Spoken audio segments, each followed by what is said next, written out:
Hi friend, this is अंकित। आपका हार्दिक स्वागत करता है अपने यूट्यूब चैनल मैथ्स लवर अंकित पर।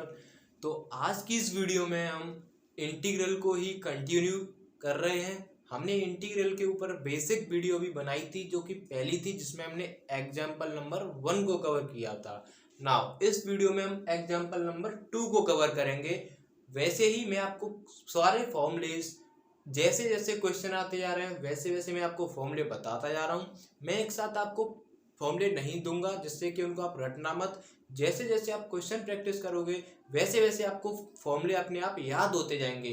तो मैं आपको इस क्वेश्चन से समझाता हूँ। सबसे पहले आपको क्या करना है, इस क्वेश्चन को हम कर रहे हैं, find the following integrals. 3 integrals आपको सॉल्व करने हैं जिसमें से हम पहला सॉल्व करते हैं। तो सॉल्यूशन नंबर 1 देखते हैं। तो इसको फिर से हम आई मानेंगे और आई इज इक्वल टू आपका sine x plus cos x dx हो जाएगा।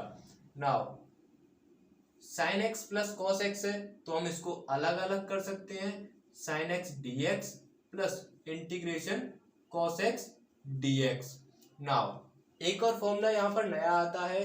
अभी तक हमने x की पावर n का फॉर्मूला, e की पावर x का इंटीग्रेशन और 1/x का इंटीग्रेशन देखा है।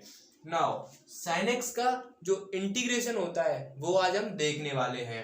तो आपको याद रखने हैं, ये दोनों अपने आप में एक फॉर्मूले होते हैं। साइन एक्स का जो इंटीग्रेशन होता है वो आपका माइनस का कॉस एक्स होता है, प्लस कॉस एक्स का जो इंटीग्रेशन होता है वो आपका साइन एक्स होता है। क्या होता है? साइन एक्स प्लस सी। सी इसलिए आता है क्योंकि ये दोनों इंडेफिनिट इंटीग्रल हैं। यदि इंडेफिनिट इंटीग्रल मतलब इनके ऊपर कोई भी लिमिट नहीं है, और जब इंडेफिनिट इंटीग्रल को सॉल्व करते हैं तो प्लस में एक कांस्टेंट जोड़ना पड़ता है हमें। तो समझ में आया? साइन एक्स का इंटीग्रेशन माइनस कॉस एक्स होता है और कॉस एक्स का इंटीग्रेशन साइन एक्स होता है प्लस सी। तो आपको ये दोनों ही फॉर्मूले याद रखने हैं, साइन एक्स का इंटीग्रेशन माइनस कॉस एक्स का इंटीग्रेशन साइन एक्स प्लस सी, क्योंकि ये इंडेफिनिट इंटीग्रल है। नाउ नेक्स्ट क्वेश्चन देखते हैं, समझ में आ रहा है? नाउ नेक्स्ट क्वेश्चन क्या है आपका, इसको मिटा दूं मैं, अब इसको मिटा दूं। Next question solution number 2। फिर से उसको आई बराबर कहना है आपको, और आई बराबर आपका कितना है, जब मैं इसका अंदर मल्टीप्लाई करूंगा तो कोसेक स्क्वायर एक्स हो जाएगा plus cosec x into cot x हो जाएगा, plus cosec x into cot x हो जाएगा, और होल पर dx चल रहा है ये, क्योंकि प्लस आया बीच में तो अलग अलग लिख सकते हैं कि नहीं? मैंने बताया था ये इंटीग्रल की प्रॉपर्टी होती है, लिख सकते हैं cosec x into cot x and this is your dx। एक नया फॉर्मूला यहाँ पर बन चुका है, आपको याद रखना है। मैं यहाँ पर फॉर्मूला लिख देता हूँ, ये जो स्टार लगा रहा हूँ मैं यहाँ पर मतलब फॉर्मूले हैं।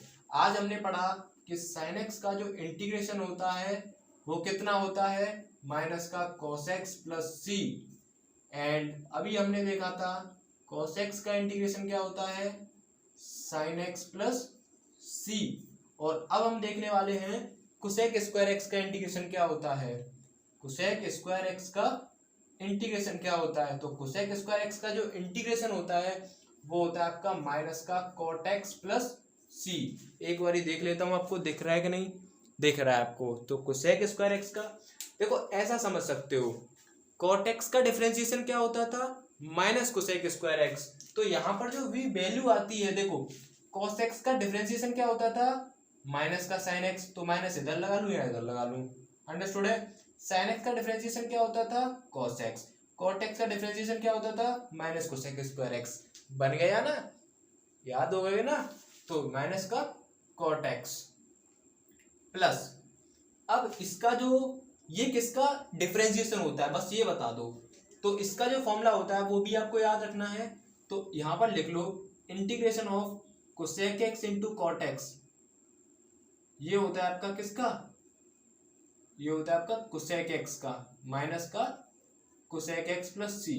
देखो ऐसे याद रखा करो हमेशा, क्योंकि हम जब भी बात करते हैं इंटीग्रेशन की तो यहाँ पर ये जो वैल्यू आती है ये किसी न किसी का डिफरेंशिएशन ही आती है। जैसे cos x का differentiation sin x, sin x का differentiation cos x, cot x का differentiation minus cosec square x। तो वैसे ही ये किसका डिफरेंशिएशन होता है, cosec x into cot x किसका डिफरेंशिएशन होता है, माइनस कोसेक एक्स का, क्योंकि पढ़ा होगा आपने cot x का differentiation minus cosec square x और कोसेक एक्स का differentiation cosec x into cot x, sec x का differentiation sec x into tan x था कि नहीं। तो इसका डिफरेंशिएशन में क्या कर दूंगा, इसका इंटीग्रेशन यहाँ से देखो माइनस के कोसेक एक्स क्या हो जाएगा, माइनस के कोसेक एक्स प्लस सी। समझ में आया। नाउ अब हम अपना थर्ड इंटीग्रल देखते हैं, ये समझ में आया। देखो कोसेक स्क्वायर एक्स का इंटीग्रेशन माइनस का cot x, cosec x into cot x का माइनस का कोसेक एक्स, अंडरस्टूड है। नाउ अब अपना हम थर्ड इंटीग्रल देखते हैं, इसको मिटा दूं, सेकंड को भी मिटा देता हूं।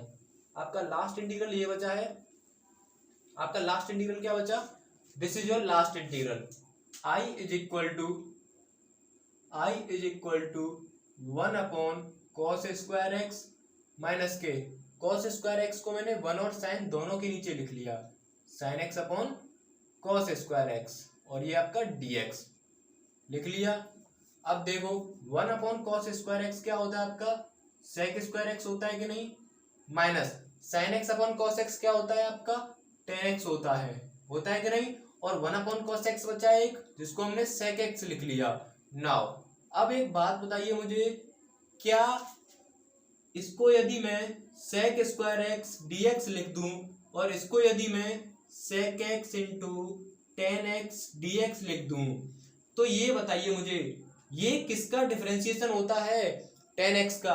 तो integration of sec square x कितना हो जाएगा, टेन एक्स, कितना हो जाएगा आपका tan x, minus sec x into tan x किसका डिफरेंशिएशन होता है, तो इसका इंटीग्रेशन वही हो जाएगा। तो ये सेक एक्स का होता है कि नहीं। Now this is your sec x plus c, तो यही फॉर्मूला बन जाता है। देखो सिंपल सी बात है, फॉर्मूले मत याद करो, आपको डिफरेंशिएशन के फॉर्मूले याद है तो आप इंटीग्रेशन के भी लिख सकते हो, क्योंकि यहाँ पर जो वैल्यू आती है वो डिफरेंशिएशन होती है। जैसे देखो सेक स्क्वायर, क्योंकि डिफरेंशिएशन क्या होता है, इंटीग्रेशन का उल्टा, और इंटीग्रेशन क्या होता है, डिफरेंशिएशन का उल्टा होता है कि नहीं। तो सेक स्क्वायर एक्स किसका डिफरेंशिएशन होता है, टेन एक्स का, तो टेन एक्स का डिफरेंशिएशन होता है तो इसका इंटीग्रेशन क्या हो जाएगा, tan x, sec x into tan x, sec x का डिफरेंशिएशन होता है तो इसका इंटीग्रेशन क्या हो जाएगा, सेक एक्स प्लस सी।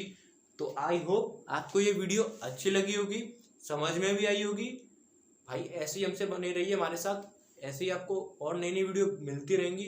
तो आज की इस वीडियो में इतना ही, बाकी हम मिलते हैं नेक्स्ट वीडियो में नए एग्जाम्पल के साथ, नए फॉर्मूलों के साथ। बस आपको ऐसे ही समझ में आता रहेगा, कोई भी आपके पास बर्डन नहीं होगा, फॉर्मूलों का बर्डन नहीं डालूंगा।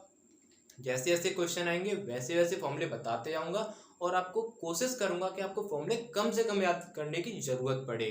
मैं आपको थोड़ी थोड़ी सी ट्रिक बताऊंगा, थोड़ी थोड़ी सी ट्रिक्स बताऊंगा, ताकि आप फॉर्मूलों को रिमेंबर रख सकें लॉन्ग टाइम तक, है ना। बाकी मिलते हैं नेक्स्ट वीडियो में।